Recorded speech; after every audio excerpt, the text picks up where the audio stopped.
యుద్ధం వచ్చినప్పుడు అప్పటికప్పుడు డబ్బులు సేకరించి ఎక్కడి నుంచి ఏం కొనాలా ఏంటి అనుకునేటటువంటి రోజులు ఒకప్పుడు.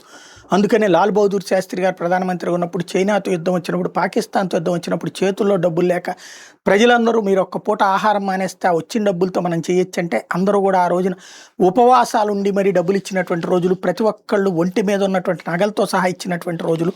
ఆ రోజున యుద్ధంలో మనం ఘన విజయం సాధించాం. చైనా చేతిలో 62లో ఓడిపోయి 65లో చైనాని ఓడించగలిగాం. అంత శక్తి మన భారతీయుల్లో ఉంది. అంత దేశభక్తి ఉంది అన్నది ఆ రోజు నిరూపించారు. ఇవాళ చూస్తే అట్లా కాకుండా ముందు జాగ్రత్త చర్యలే తీసుకుంటుంది మోడీ సర్కారు.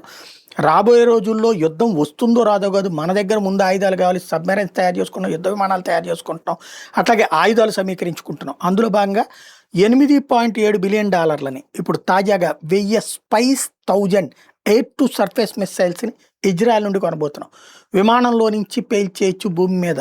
ఏదైతే బంకర్లలో దాక్కున్న వాటిలను కూడా పేల్చేయచ్చు. ఒక రకంగా ఇది ఒక బంకర్ బస్టర్ బాంబ్స్ అనమాట. వాటిని ఇప్పుడు ఇజ్రాయెల్ నుండి 1000 కొంటున్నాం $8.7 బిలియన్ పెట్టి.